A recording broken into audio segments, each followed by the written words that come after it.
Hi people! So in this video nga, isi-share ko sa inyo yung naging ganap nga sa 18th birthday ng aking bunsong kapatid. Simple nga yung naging wish niya dahil nga gusto nga lang niyang gumala at pumunta nga lang sa Sky Ranch, Pampanga. Kaya naman tinupad natin! Together with my parents, cousins, and si uncle. So dito nga ay tamang lakad nga lang kami dahil hindi rin namin alam kung anong unahin namin gawin. Kaya naman kumain na nga muna kami dahil sobrang nakakahilo din talaga sa biyahe. And after kumain, naglakad-lakad na nga muna ulit kami. And buti na lang talaga nakita namin tong stall kung saan dito nga ibibiling mo yung ride all you can pass sa halagang 350 pesos only. Nakita nga namin to sa Blue Up kaya nga lang hindi kami nagrab baka nga kako-scam. At confirm nga na legit kaya naman bumili na nga kami kaysa naman mag-isang ticket pa kami, mas mapapamahal pa kami. Anim nga kami dyan na nag-grab nga nung ticket dahil ayaw nga nila mama at ni tatay dahil nga natatakot daw sila at mahina na daw sila at matatanda na. Naku po! Kaya naman binayaran ko na and finally meron na kaming ticket kaya naman didiretso na nga kami ng Sky Ranch, Pampanga para nga itry lahat ng mga rides na matatry namin. Paano yung hawak nung nabili mo na yung ticket?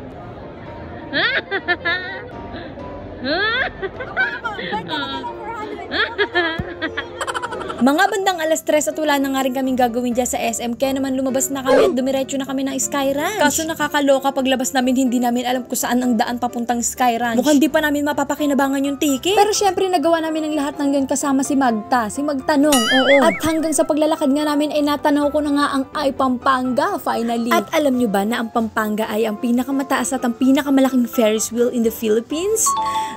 Trivia yun. Ay si Jara Vlogs pala ako, hindi pala ako si Kuya Kim para sabihin na lamang ang may alam. O siya, mabalik tayo. After nga natin bumili ng ticket, ay syempre i-activate natin yan para magamit natin yung 15 ride all you can na yan. Pumunta nga lang kami doon kung saan nga ibibigay mo yung ticket. Tsaka kanila tatatakan sa may bandang pulso. And while walking nga, talaga naman nakaagaw pansin nga itong nakamaskot na ito. To the point na itong birthday girl ay gusto magpa-picture kaya nang hingi ng pera para mailagay sa tip box. And after nga ng mga different discussion, ay nag-start na nga kaming sumakay sa first ride. At eto nga ang roller coaster na pambata daw. Kaya tara saksihan ng mga kaganapan.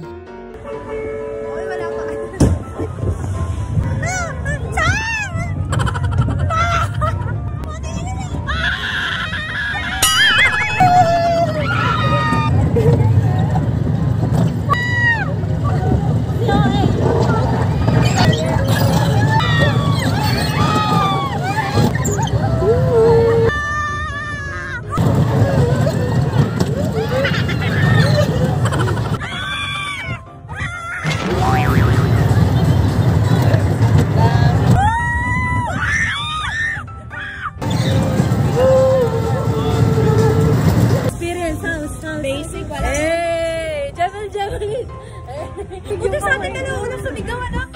Buti tayong dalawa tahimik lang, ano? Ganun dapat kasama mo.